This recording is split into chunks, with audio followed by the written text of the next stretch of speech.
Hello, everyone, and welcome to the Western Spirit. Today, we're with a very special guest. Emily Schrader is an American-Israeli journalist, activist, and founder of the Israel-Iran Women's Alliance. And so today, we're going to talk about everything that happened with Iran and what's going to happen and what's happening right now. So, Emily, it's great to have you on. It's great to be here. So, Emily, I want to tell you that yesterday I read a story. I think it was in the New York Times, but I'm not sure, so don't kill me over that. But I read that there is now talk about again striking Iran, and there's rumblings and grumblings going around in Israel and the U.S. Trump is saying maybe we'll have to do it again. Today we read that, I forgot exactly again where, that the Iranians are already starting to recuperate in some of the sites that were hit. So can you just a little bit, how close are we to actually going in again? Well, if you want the honest truth, I think we're not close enough. I was against the ceasefire being declared when it was, as were, I think, the majority of the Iranian people. Were pretty disappointed with the way that it was sort of cut off very short, and in their minds, short of overthrowing this regime. Although it's not Israel's job and it's not the U.S.'s job to overthrow the regime, it really does have to come from the people. They were very hopeful that this would sort of be the final push, and they were very much looking forward to taking out Khamenei and some of the other leaders, which we didn't get to do just yet. There is, of course, as you mentioned, chatter about possibly another attack, whether it be Israeli or the United States. Both of them, independently of each other, have spoken about that a little bit. I wouldn't take what Trump says with a lot of seriousness right now. He sort of talks without any plan going forward, so I wouldn't read a lot into that. I mean, the day he declared this ceasefire, hours before he had been talking about regime change in Iran, and not only him, also his press secretary. So that's what Trump does. It's sort of like a game to him. So I wouldn't read a lot into that. Israel, I do think at some point we're going to have to deal with Iran again, whether it's because of the nuclear program or because of other things as well. And we do know already, based on multiple reports, that the Islamic Republic is working on rebuilding. First of all, they believe that they have rebuilt their defense mechanisms, their air defense mechanisms, which is not surprising. We kind of did expect that. But more recently, what concerned me was that I saw China is actively assisting them again in rebuilding some of the sites that we were able to effectively tear down. And I don't know about the nuclear program, but I do know that in terms of ballistic missile production and also in terms of their missile defense capabilities, that we had completely taken out. So China is very, very active in rebuilding that, and that's a big problem. It's a big problem for Israel, but of course also for the United States. Now, that being said, on the civil side, I mean, we do see sporadic protests. We have seen an indescribable amount of brutality against the Iranian people in response to this. Thousands have been arrested under the claim that they're Mossad spy. Everyone's a Mossad spy. Everyone who does anything wrong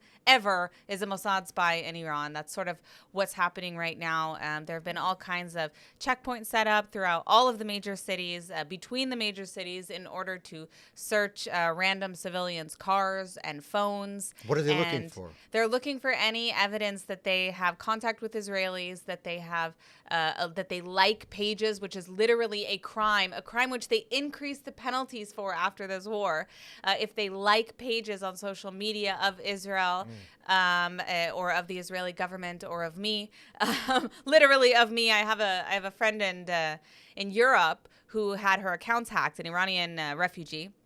And she told me that the intelligence there in the country that she's in, I don't want to say because I don't want to give too much information, but she called me and told me that the intelligence officials there told her to let me know that the characteristics that they were following of all of these hackers and the people that they were targeting, one of the first few things that they did on every single account they hacked was to search if they had talked to Emily in Tel Aviv, which is my username. Wow. So I'm on their radar. They're not such big fans of me, but that's the way we like it with people like that. Yeah.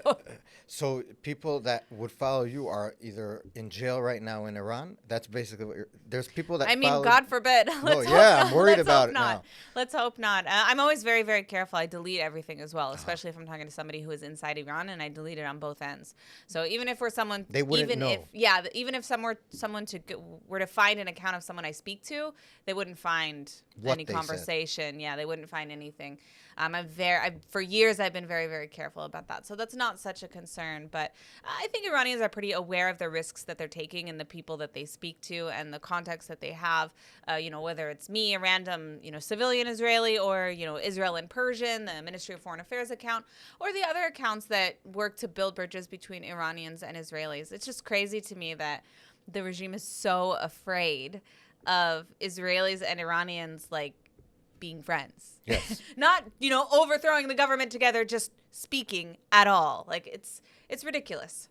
It's like when the sports teams go to play and the Iranians just walk off the field. They just concede because they're scared of the regime's. Yep. They'll punish them just for playing. Yep. Just for and this is standing what's in this. With athletes, it's just so sad because, Yes. you're talking about people who spend years training for some of these opportunities, especially at the bigger events like, World The Championships, Olympics. Olympic Games. And it's all down the drain because of the idiotic politics of these stupid mullahs. It's so upsetting. And, some of these Iranian athletes who have defected, I think the Olympic team, the refugee Olympic team, it's like half Iranian. It's crazy. It's like Iran 2.0.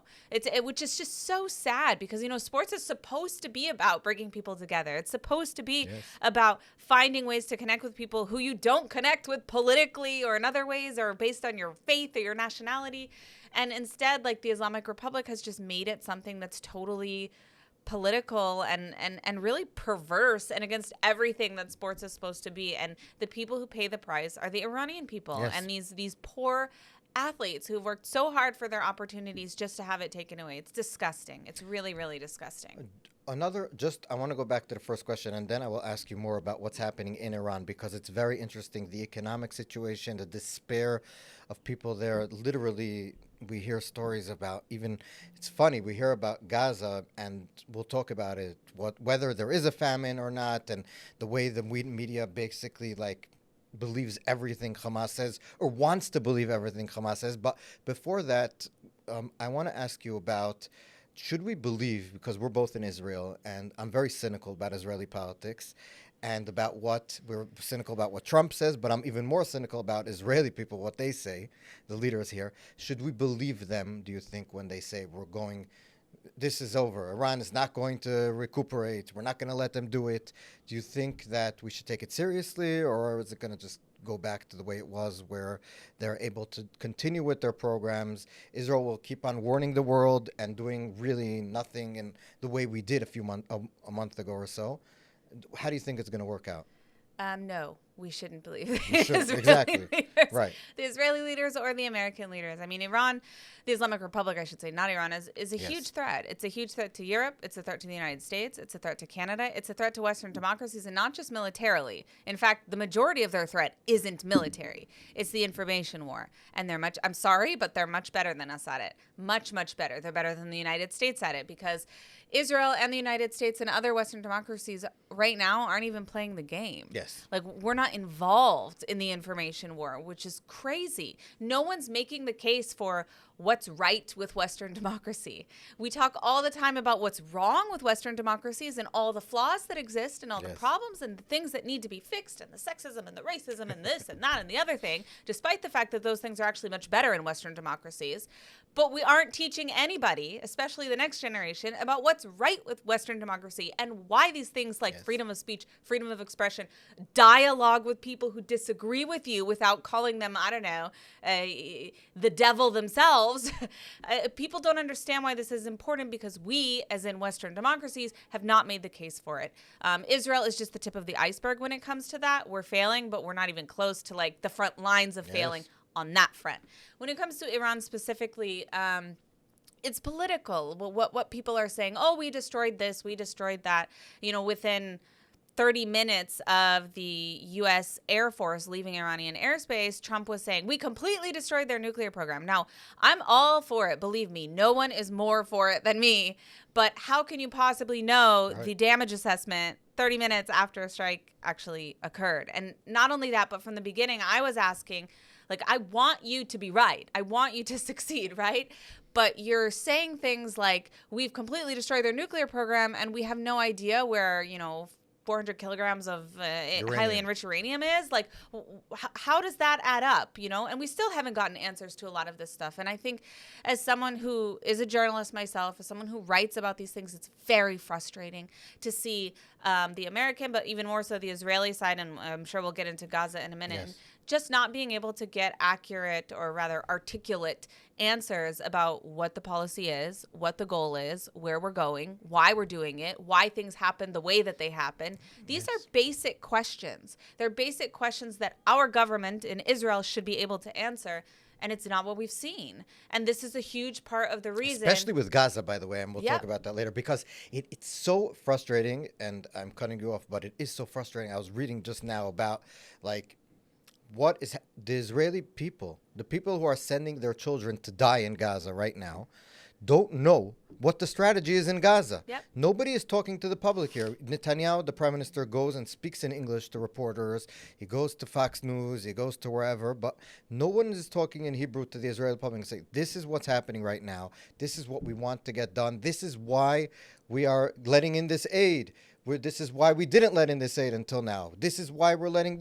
Nobody is talking. And it's a very big problem because people are literally, like I said, my friends have lost limbs, and some of them have passed away. I used to be in Golani before I lost my eyesight, and it's very frustrating that people are sitting there in Gaza, getting shot at, being in dangerous places.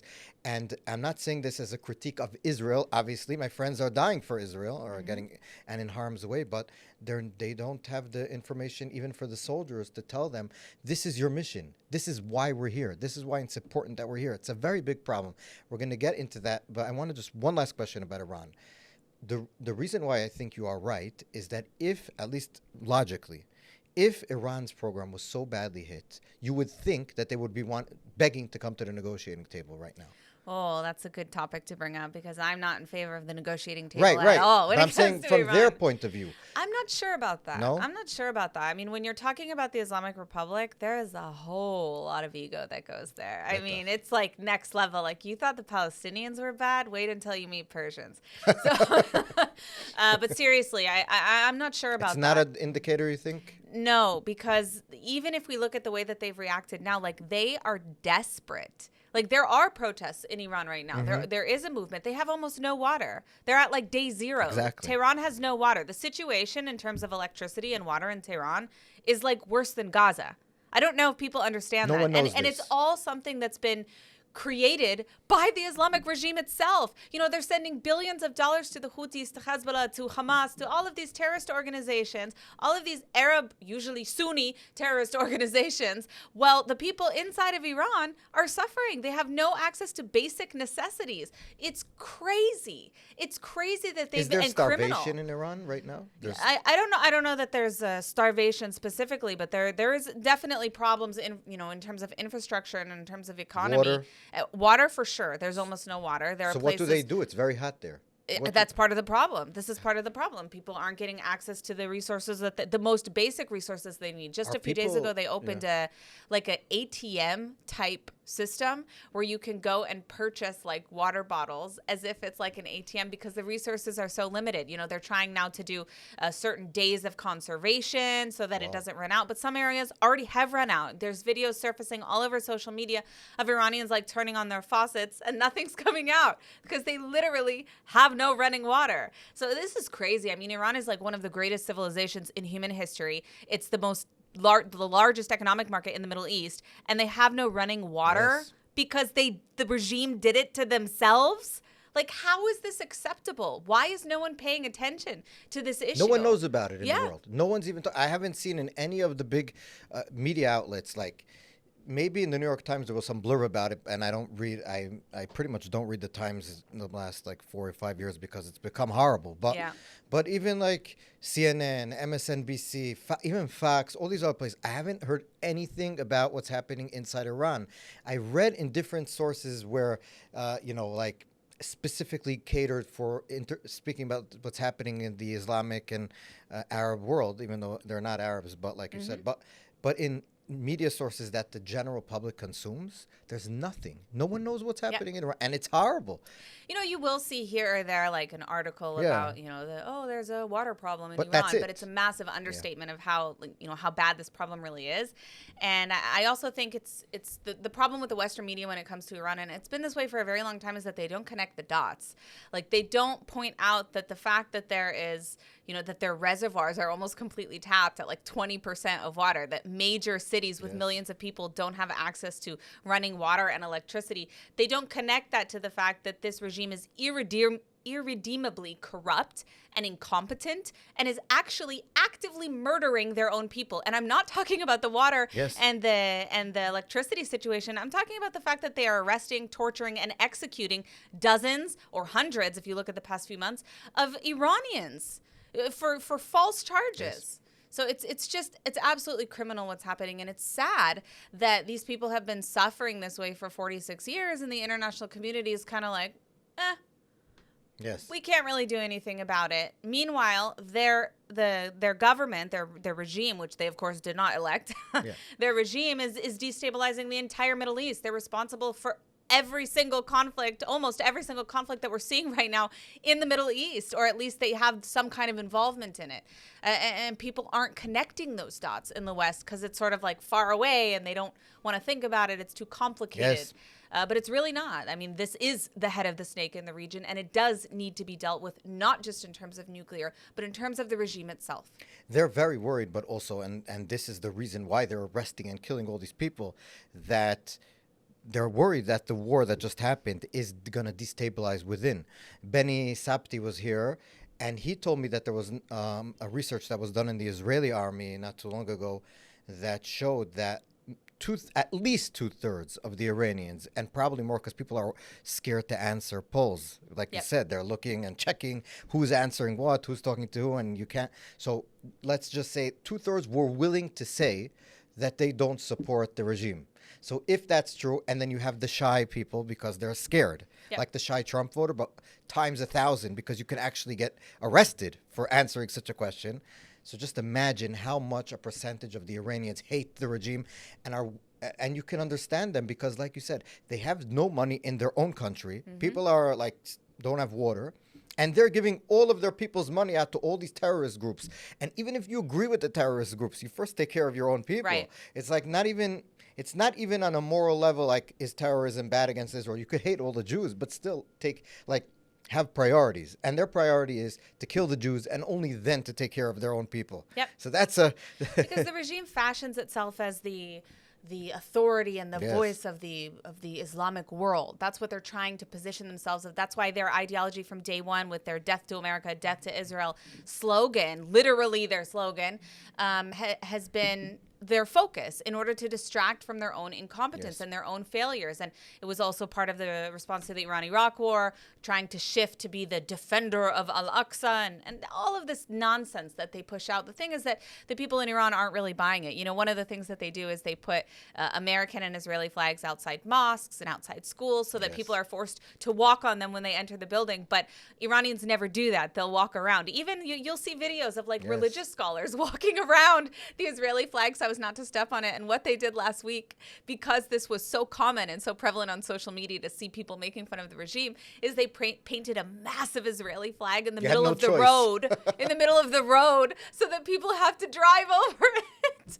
Like, how pathetic are you? How pathetic are you that this is what you have to do? So the people are not with them. And I also want to say, you talked about, even if you support terrorism, the priority should be supporting the Iranian people. This is absolutely correct. But I also want to add that the Iranian people, this is not something that they're into. This is not something that they accept. It's not something they support. In fact, the fact that the Palestinian issue has been shoved down their throats in every possible way is part of their aversion to it. I mean, they have been the group of people that are the most active against Palestinian propaganda, I would say much more aggressively than the Jewish community. Online, you mean? Online and in other ways too, but especially online, and we see it everywhere. This is both the diaspora Iranian community and Iranians inside of Iran. I can't tell you how many messages I get being like, we want nothing to do with this Gaza situation. We have no support for Hamas. We know that they're terrorists. We know how they operate, how they use human shields. It's exactly what our regime does. And it's funny because nobody in the West gets it, but 90 million people in Iran understand exactly. And a lot what of we're the dealing Arabs with get it. that too. Very true. Yeah. And how do we know? Because I just was thinking about it, that I forgot who said this to me, and it's a good point, that in the West, the Muslim Brotherhood is like the major Arab Muslim organizations. Like in America, CARE and all these other, they're all affiliated some way or another to the Muslim Brotherhood. In the UK, the biggest Muslim Islamic organizations are affiliated with the Muslim Brotherhood. Yep. In the Arab countries, in Egypt, they're all in jail or killed. In the UAE, they're all in jail, thrown out of the country. So in Jordan, wherever, the Arabs and the Persians aren't in charge, the Ayatollahs are, but in the Arab countries that want a stable country that's not crazy and filled with crazy radicals, they understand that they have to take care of the Muslim Brotherhood. And Hamas is an offshoot of the Muslim Brotherhood, we should say, so everybody knows. Yep. And so I think the West is like totally out of it. And this has nothing to do with freedoms and stuff. A lot of these people have been let in. They've been let in willingly. Yep. Once you're in, okay, we can talk about it. But you have let these people in, and they're festering inside of you. It's not just the people. I mean, it's also the funding. And if you look at the Of United course. States, billions of dollars poured into American Qatar universities. and all these other, yeah. It's crazy. Hundreds of billions of dollars have been poured into American universities in order to influence what they're teaching, who gets what positions, who gets tenure, what the direction of the Middle East Studies Department is, and the International Relations Department, and the Political Science Department. And we're not talking about like some random university in, I don't know, Arkansas. It's everywhere. We're talking about Georgetown, Columbia. Brown, Columbia, USC, UCLA. I mean, top American schools that produce future leaders, schools that produce future diplomats. It's crazy. It's crazy that this has been allowed to go on. The mayor, the new, God forbid, but it looks like the new mayor of New York's father is a professor at Columbia at one of these departments, and he's it's not anti-Israeli, he's anti-American. Yep. And it's like you're sitting in America getting tons of money from Americans and little... It's children, 18, 17-year-olds going to get there. It's not in Israel where you go to the army and then you go to university like I did. You go as a child. Yep. You just finished high school. Your brain isn't fully even formed yet. And these crazy people that hate your own country are like blending your brain into become a self-hater. It's the worst kind of like, and it's all self-inflicted. Yep. Which is like, sometimes things you can't control. These are things you could have controlled. Yep. Which is so annoying. Okay, I want to talk to you about Gaza. Okay. Where I could go off on a tangent. We are inundated with this like narrative that number one, that people in Gaza, it's a two-part. Number one is that people in Gaza are dying of starvation en masse. And number two is that it's Israel's fault. So I think that's the narrative that's being set. So we see, because if it was Hamas's fault, no one would be talking about it. Right. If there was no way to pin this on Israel, zero people would be talking about it in the West, which blows your mind. But let's just talk about if it's even true. So there's obviously in every war zone hunger. There's always going to be pockets of hunger, especially in certain areas that are more of the fight, closer to where the fighting is. If you're there, it's much harder, even if you wanted to get in the aid, because it's just in the middle of the fighting. But maybe give us a little bit as a journalist sitting here and talking with people and the soldiers on the ground and the GHF, which is working in the past few months to get the aid in and give it to the people. Why is it really that there's hunger en masse, or what's happening? Well, the thing is, we don't really know how at scale it is, based on the fact that we did do a 12-week blockade. Part of the reason was to apply pressure to Hamas, and part of the reason was in order to develop a better mechanism that ensures that aid is actually getting to the Palestinians who need it, because that wasn't happening as a result of Hamas and other gangs in Gaza looting these trucks prior to, I believe it was March or mid-March, that we implemented a 12-week pause in all that humanitarian aid. So since that's been reinstated since May 19th, we've seen at least 4,500 trucks be approved by Israel.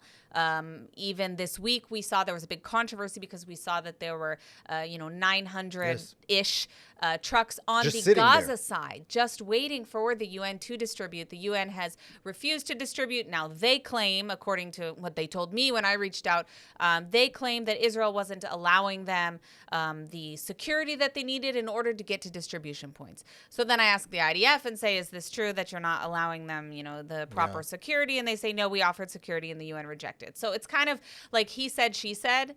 And if even I'm getting that as an Israeli journalist, then certainly international journalists journalists are getting that, and they are not inclined to believe us in the first place, despite the fact that we know that we're telling the truth, even when it's not in our advantage. So I think that it's been hugely problematic that the messaging is very convoluted and people are not understanding what's going on. But I do think that there is starvation in Gaza. I think that there are problems. It's something that we have been monitoring, because the reason why it's okay legally to pause or to blockade any form of humanitarian aid is under the condition that it's not for intentional starvation of a civilian population. That's something that we have always abided by, even before we had several, temporary pauses in allowing any kind of aid in. And I would argue that those are legal, or are arguably legal under international law. So already people don't understand why that's the norm in warfare, and that this is something that has been used in many conflicts throughout time, even modern history. So already there's a problem with understanding that in the first place. But on top of all of that, we have a situation in which Hamas is going to use every incident against Israel as much as possible. Another example that we've seen from recent weeks that's contributed to the problem is that Hamas has been telling the hospitals that every single casualty that occurs during this time period Say it's starvation. Is from starvation. I'll give you an example just from 2 days ago. There was an article, I won't say the publication because it's actually an Israeli publication, but there was an article that mentioned that there were several casualties of Gazans that were seeking aid that were allegedly shot by the IDF. Several of them were outside one of the places where they store the aid. Okay, it's kind of logical, but it's also logical because if they were shot out trying to enter this area, it's because they were going to loot, and most likely they were affiliated with Hamas. If not, they were still affiliated with some sort of criminal gang, because they're looting aid that's meant to distribute to the people. But I digress. The other casualties that they mentioned in this article was, I believe it was 2 additional casualties who were searching for aid and were killed in their apartment. Killed in their apartment searching for aid. Like, that doesn't even make sense. It doesn't make sense. Like, think about what you're writing when you put this together. Is it possible that they were killed? Yes. Is it possible they were killed by the IDF? Also yes. Is it possible that they were killed searching for aid? Maybe. Is it possible that they were killed searching for aid in their apartment by the IDF? Come on. I mean, the stories aren't adding up. And this is what keeps happening on all sides, by the way, on all sides. But I will say certainly more so on the side of Hamas, that a lot of these stories of people who have been killed en masse at, aid distribution checkpoints, it just doesn't make sense. And then we see the footage coming out from some of these sites and some of these accusations that are made, and they don't support what they're being accused of. And yet, all over social media and media in the past week, we see these accusations being thrown around that are completely, in many cases, unfounded. Yes. This is so dangerous. It's so dangerous because it's also being used as a tool to attack Jews abroad. I mean, we saw people getting thrown out of restaurants because they were speaking Hebrew in Europe. We've seen 20 French Jewish kids be thrown off a flight because they were speaking Hebrew. This is the result of the disinformation campaign, and that's intentional. And I want to add one more thing that people maybe don't know, especially in the West, and that is that on July 20th, the Muslim Brotherhood and all of their affiliated groups on Telegram and on other channels, on social media, their email list, they sent out a call to action to all Muslims in the world, but obviously particularly their followers, to promote the accusation that Israel is intentionally starving Gazans. All week, that's what we've seen. Yes. All week. They sent this to their London group. They sent this to their U.S. group. They sent this all over. So this is an intentional disinformation campaign. So I think that there is starvation. There's some. It's not surprising in the event of war. I do think that in some ways Israel bears some responsibility, but it's very hard to speak about that when the perception and what's being claimed is so far away from reality. Yes. Like, we're talking about one factor of 20 different factors, where Israel is really the minority factor here. Yes. Is there more we could have done in order to help? Yeah, potentially, possibly there is. But the onus isn't on us. It's on the people who are supposed to be responsible for the Palestinian people, which is Hamas. And they have been stealing all of their aid and hoarding it for themselves, or selling it at double, triple the price to the people who really, really need it inside Gaza. But I think it's even worse than that. And I'm going to everything you said is true, but I just want to add one thing. The UN and all these international aid agencies, it seems to me, are so embedded with Hamas that they refuse to even bring the food if it has anything to do with this new organization, the GHF. So I just saw an interview with the head guy, the guy that runs it. I forgot his name. Doesn't even matter. Johnny Moore? Yes. Yeah. And he said, and I assume there's no reason for him to lie because I didn't see the UN or any other agencies refute what he says, is that they offered to take the food and bring it to the people, and that way they would bypass even the need for security for the UN people. So everything you just said might be true, might not be true, but they didn't even need it. All they needed was to give it to them. They would give it to the people, and they would able to feed a lot of people that maybe haven't been able to get food. And well, not only that, I mentioned that the UN claimed that the IDF didn't want to escort them, which wasn't true. What the IDF claimed is that the UN rejected IDF offers to secure the convoys, and instead what the UN requested was that Hamas blue police accompany them. So they want the people who are looting the aid, the terrorists who are looting the aid from the Palestinian people, to escort the aid convoys to the Palestinian people. I mean, it doesn't make sense. Obviously, Israel said no to this. It makes sense. And offered. They're with Hamas. We know from day one. We know that, first of all. And GHF also offered, by the way, first they offered security for the UN, which they rejected, the UN rejected. And then they, as you said, they offered to move the aid themselves in order to help the Palestinian people. And the UN said no. At the same time that all week they were posting across social media about starvation and famine and how Israel is murdering imminently thousands of babies will die. Everybody who dies in Gaza is a baby, apparently, according to the UN.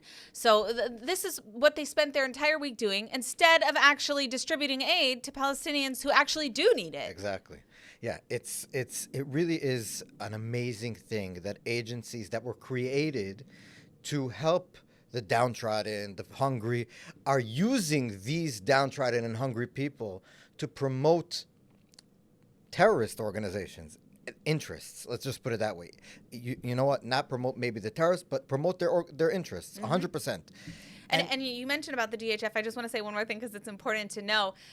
The Gaza Humanitarian Foundation has been hated by Hamas from day one. They're obsessively hated, so much so that one of the first demands in the hostage for ceasefire negotiations from Hamas was that they get rid of the GHF. Yes. They don't want the GHF working at all because they're not in the back pocket of Hamas. They want UN to have a monopoly on humanitarian aid because they personally benefit from it. And it's so obvious. Otherwise, why would Hamas be doing that? And Hamas, let's not forget, they've issued effective fatwas. They've called openly for the deaths of GHF workers and employees and anyone who works with them, both Palestinian and American. They've killed 12 Palestinians at least, and they've also injured 2 Americans who were on the ground distributing aid. So it's a mess. It's a mess. So the second aspect of this specific thing is the media's, the social media we can't control. People, especially TikTok, we mentioned the Chinese. There's an interest. My friend Barak Hershkovitz worked at TikTok. He uncovered, and this was in the New York Times. He's amazing, by the way. Barak is a friend of mine from 10 years already. We both were in the Liberals and the Likud and this and that. So Barak basically uncovered from the inside as a whistleblower that TikTok was basically manipulating the algorithms to promote pro-Palestinian and anti-Israeli content and all this kind of stuff. So I'm just going to put aside the social media aspect because that we can't control, and we don't even. What we do control is, and not control, but what we can critique is the legacy media and their 100% buying of the Hamas narrative. It's literally, you have a terrorist organization that's putting out information that any person like you and me sitting here, we just explained in a very easy, check us. Mm-hmm. Check what we said.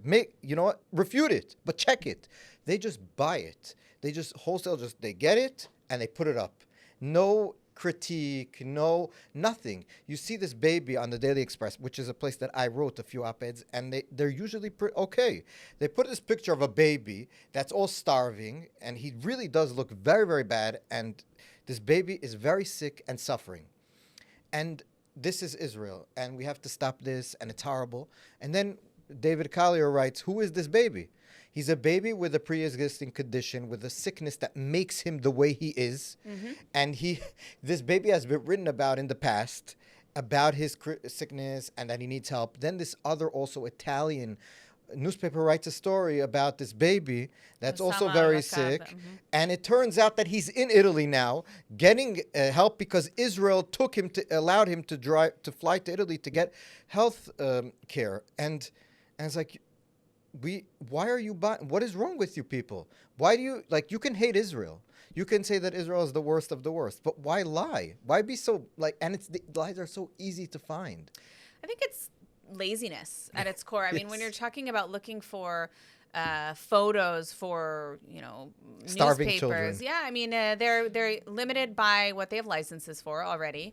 The set of photos you're talking about that's been used everywhere, the Telegraph, Yes. BBC, CNN, Even the New York Times had like New a York blurb Times of it. it was ahead. It's The cover unbelievable. page of the New York Times. Claiming that this child who has muscular dystrophy, Yes. Mohammed al-Mattouk, I think his name is, Mutawak, it's reported in some publications, but he has muscular dystrophy. There's even a photo of him with his mother and his brother, who looks totally normal and healthy. Yes, he So looks like he eats well, and the mother Right. looks like she eats well.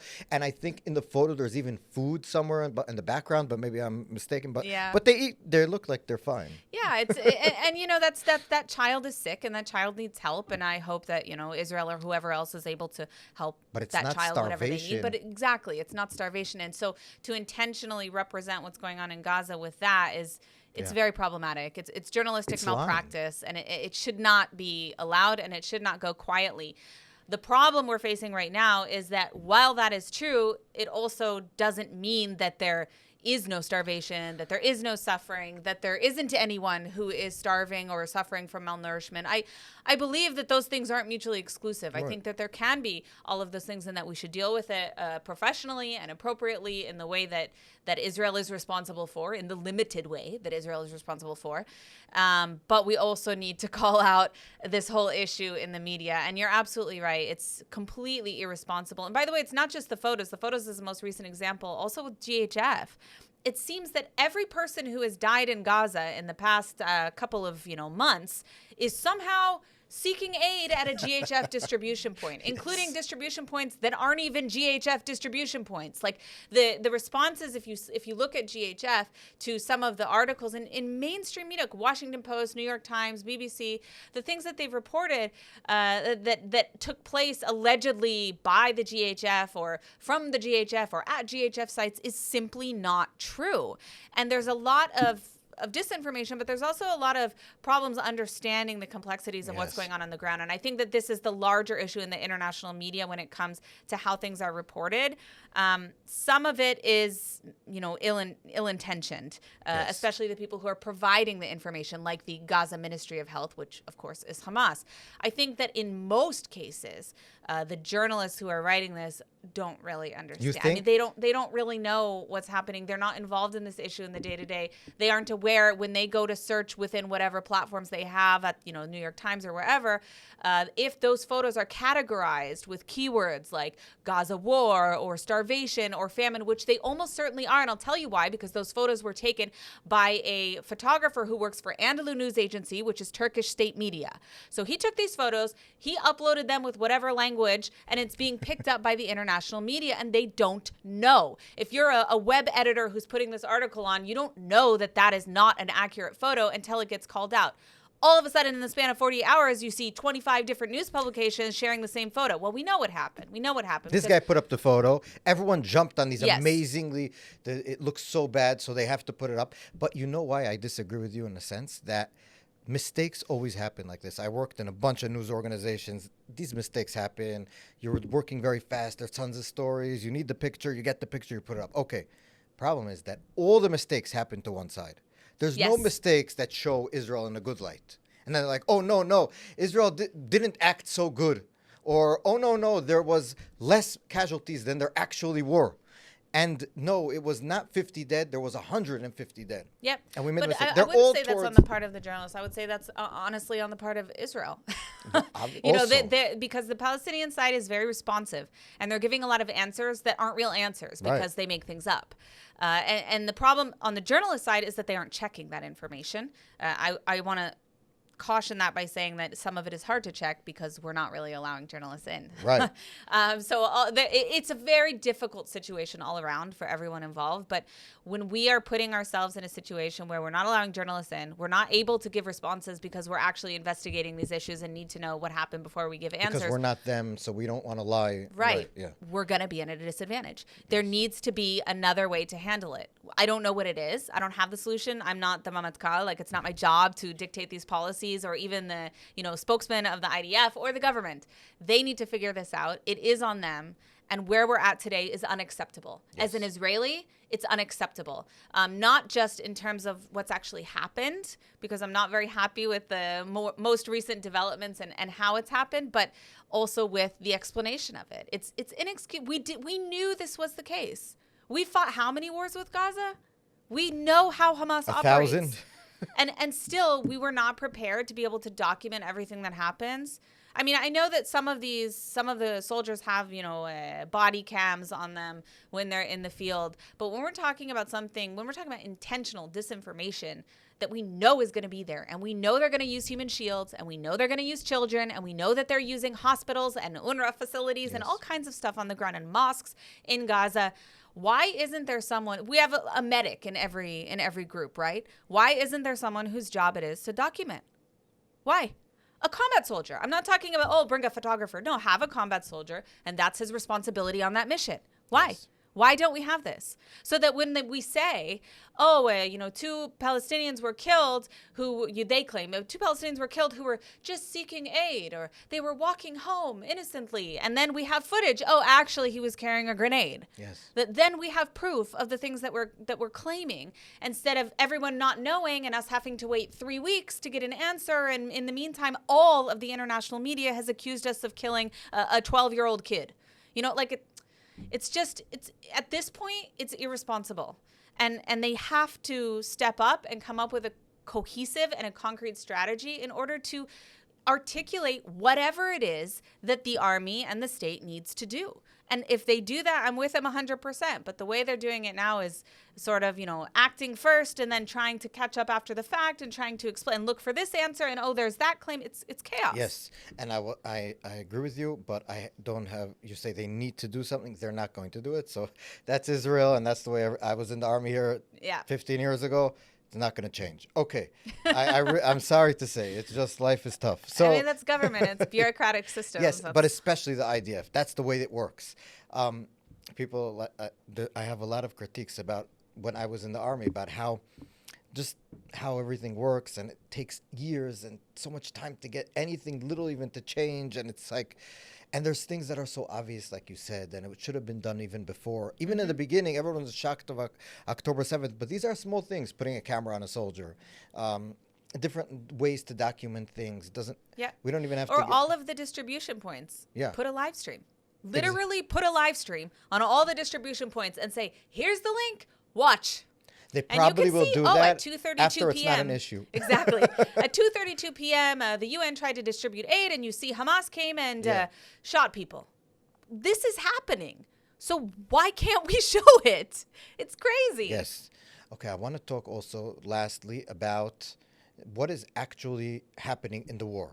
So we spoke about whether there's famine or not, how on what scale is it, and who's responsible, and then the media and the way it's covering the story. But now I think, and this is going back to what I said about that the government here isn't speaking and telling us what are we looking to do now, because okay, there was talks in Qatar, which is unbelievable to me, just the fact that there are talks in Qatar. That's a whole other podcast. Yes.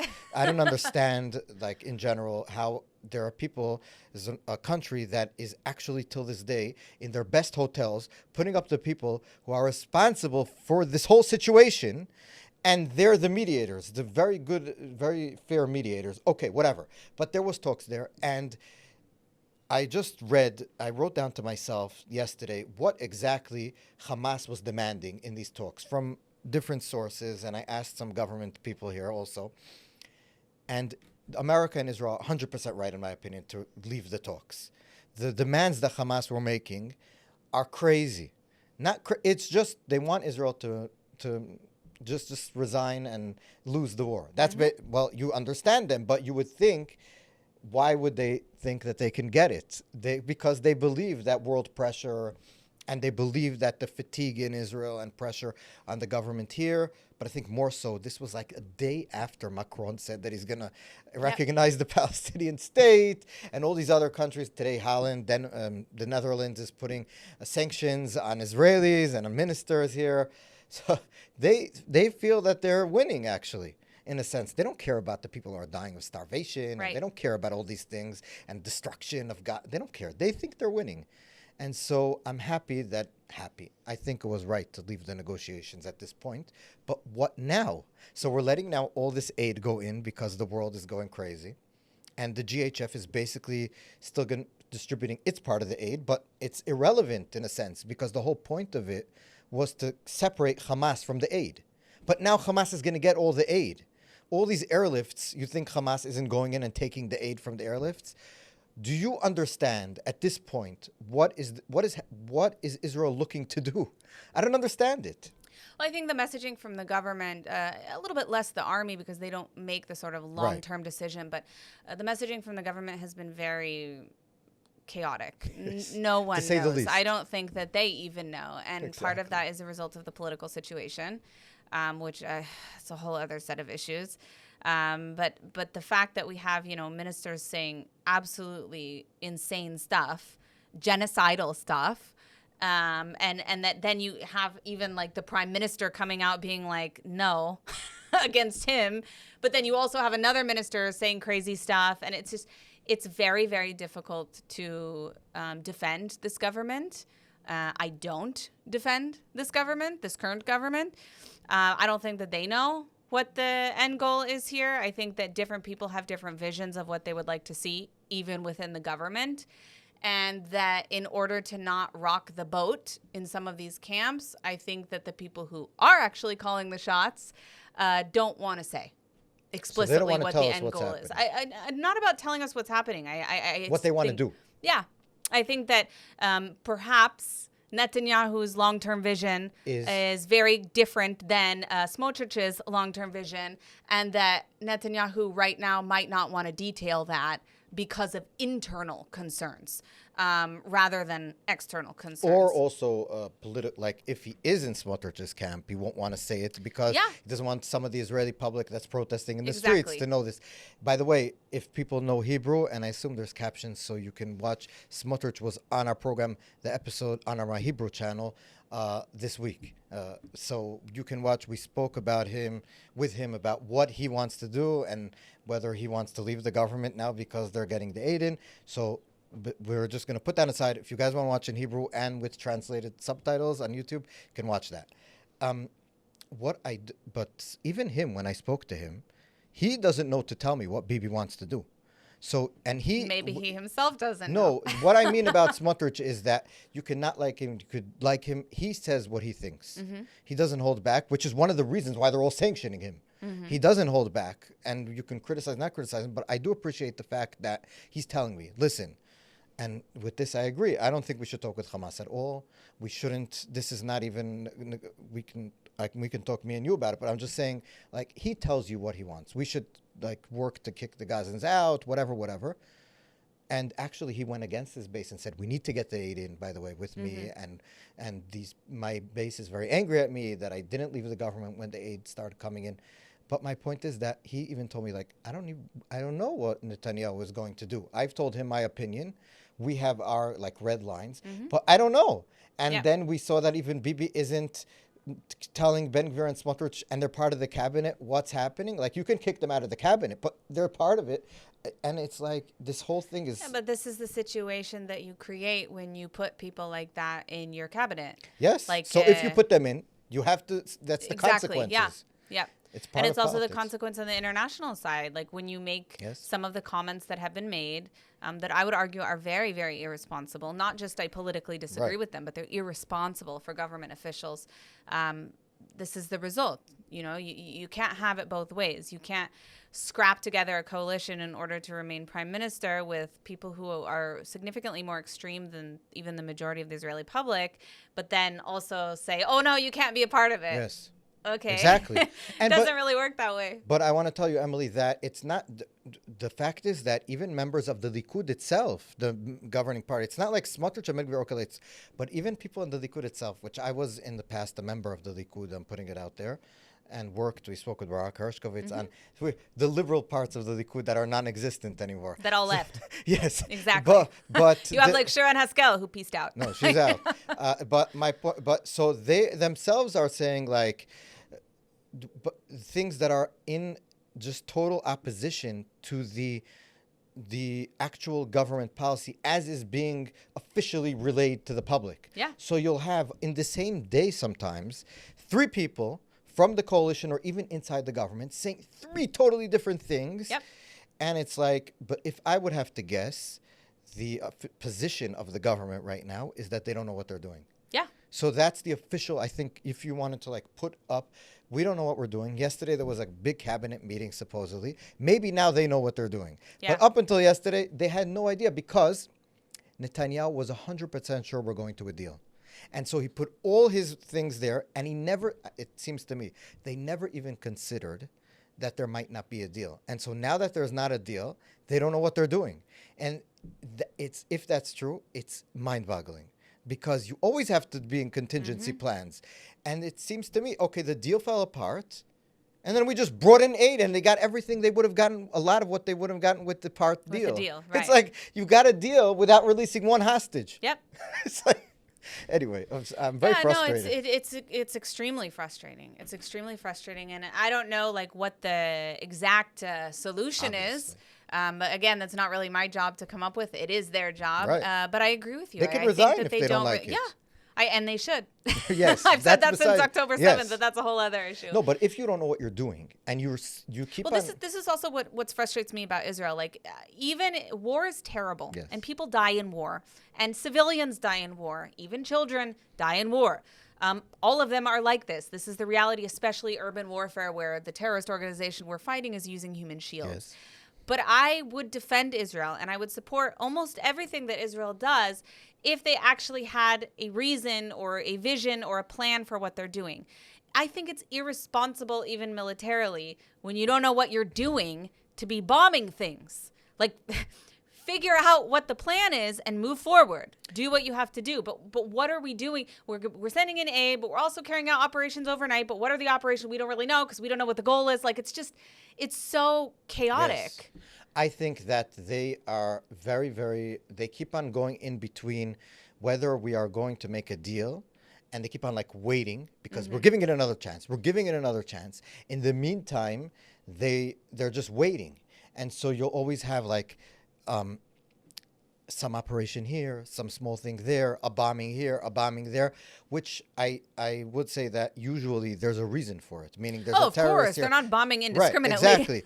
But there's not an overarching yeah. like idea of where they're going from here.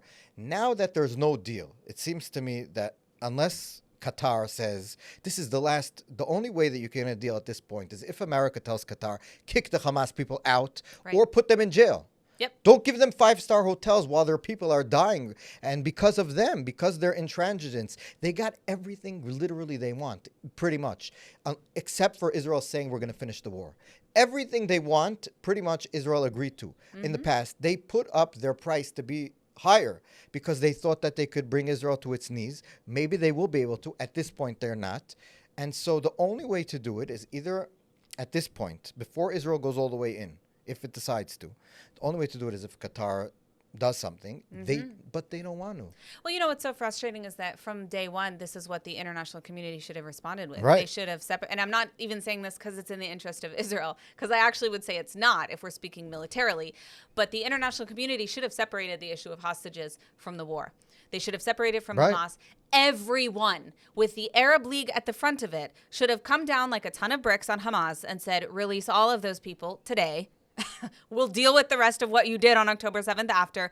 Every single one of the hostages needs to come home, because that's how you avoid the scale of war that we have experienced. This is the result of the international community doing nothing, not to protect the Palestinians, but just to act morally on behalf of the 251 people who were kidnapped on October 7th. It's outrageous. It wasn't even an Israeli issue. There were 40-something nationalities of different people who were kidnapped on October 7th. There were people who were there for well over a year who are not even Israeli. Yes. It's crazy what's happening. It's crazy. And the fact that the international community just treats it as if this is some sort of Israeli issue is crazy, because Qatar is the one who should have been telling Hamas from the beginning not to do this, and they didn't. Yes. Why is no pressure applied to Qatar?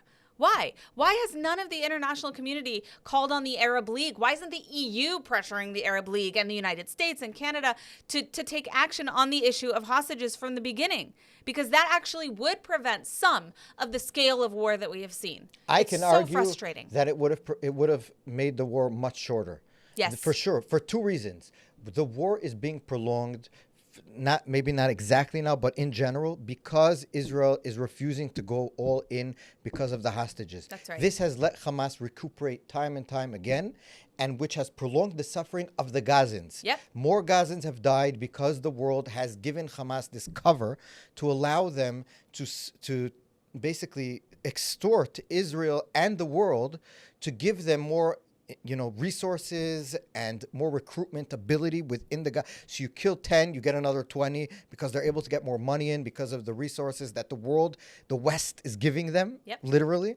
And so if, like you said, if in the beginning the world would have pressured Qatar to threaten the Hamas leadership and in outside of Gaza, which is enjoying life, and billionaires, some of them. Thank God some of them have been killed in the meantime, so their billions aren't worth that much. But they should go to more IRGC safe houses. Yes. But my point is that if they would have pressured them and they would have released them, because they really love their lives in Qatar, they would have released them. But they didn't. And so we have this prolonged war, artificially prolonged. And this has killed thousands more of Gazans. Yep. If you care about Gazans, you should have pressured the Qataris to pressure the Hamas people to release them. And you should be pressuring Qatar now. Yes. Yeah. And if you don't believe us, just look at how Israel executed all of the other wars. Yes. When we're looking at Lebanon, Iran, all of them, we don't see the scale of casualties. And these are terrorist organizations that also use human shields. In some of the cases, we had ground operations as well, like in Lebanon, of course. Even in we Syria. Didn't see, and in Syria. We didn't see what we see in Gaza, and that's because of the hostage situation. So it's really irresponsible. I think it's ironic when I hear people complaining about this who are completely silent on what's going on with the hostages. It's just the level of hypocrisy is unbelievable. Yes. Emily, it was a pleasure talking to you. I have to say that people from outside of Israel keep on saying that, I keep on hearing it there's a monolith. They don't say it in outright, but there's a monolithic. All Israelis think the same. There's we're all genocidal maniacs. Yeah. But then when you go to Israel, you're like, everybody here hates each other in the sense that everyone is arguing with each other. It's not hate. It's because it's more like we love each other, but we love arguing. Yes, and two Jews, three opinions. Yes, but also we're disagreeing with the government. There's protests in the streets. I don't agree with a lot of the protests, but there's a back and forth about what we should do. Yep. No one is sitting here and saying, the government decided to do this and this, and I'm so good. I can't say anything, even though I think that maybe we should do, but I'm scared to say anything. We just mentioned the Iranians. No one's protesting against Iran in the same scale that they're protesting against Israel. And inside Iran, if you say anything... Despite the fact Iranians are begging for it. Yes, exactly, which is... Okay, anyway. But you guys saw it here. We saw there's arguments, there's criticism, there's talking, there's back and forth. We don't have to agree. Everything will be fine. No one's going to arrest us. No one's going to punish us. It's totally different than on the other side. Yeah. I mentioned I every time go back to the Queers for Palestine, and I literally did a few articles years back, not articles, but I helped behind the scenes rescuing gay Palestinians from the West Bank to come into Israel. So every time Barak is gay, and we spoke about this in the past a lot, and I know a few of them now became very pro-Israel in Israel. They're refugees in Israel, and it's how can you people are crazy. Like literally, queers for Palestine, gays for Palestine, part of the gay liberation movement, the Palestinian cause. Yep. It's crazy. Anyway, Emily Schrader, it was a pleasure talking to you, and we had a lot of fun. And I think most of what we spoke about is very important for people to understand behind the scenes, the criticism in Israel about what's happening and where we can be better, and where the world maybe could also be better, even though they're not really listening to us. Must be better. Must. But And by the way, one more thing. I know you have to wrap up, but one more thing. It doesn't just affect us. Yes. I think this is what a lot of people in the West don't understand, especially about the hostage situation. Almost every month, and including right now, there are foreign nationals who are being held hostage by the Islamic Republic of Iran. Hostage diplomacy is a concrete policy of this regime, targeting American citizens. Yes. That is their number one target other than Israel. For years. For years. Their opening move was, Yep. was to take hostage the Americans at the embassy. And they get money from it. And that's why the situation with Biden, with the former President Biden, was so problematic, releasing $6 billion to this regime, which, by the way, a lot of that went to financing October 7th and other terrorist organizations and attacks. So people need to understand that this isn't an Israeli issue. It's an international law issue when it comes to hostage diplomacy, and we cannot approach it the same way, because what we're doing and what we have been doing for 46 years by continuing to give lifelines to these terrorist groups, including the Islamic regime itself, is we're incentivizing hostage diplomacy, and we cannot do that as an international community because more innocent people will die, and we're basically trading a currency with terrorist groups of human lives, of all nationalities, and this is something that no matter how much you hate Israel, I don't care if you're even an anti-Semite, okay? This is not something that anyone should be accepting. Yes, and I think we can do another whole episode about the Shalit situation and how Sinwar and all these other people were released because of that, and we can learn, the world and Israel, a lot about how Israel has badly treated these situations from the Jibril trade in the 80s all the way till now, because I was reading that in the Yom Kippur War, there was a lot of hostages or POWs that Egypt got. The exchange was 1 for 1. Now we're exchanging thousands for one.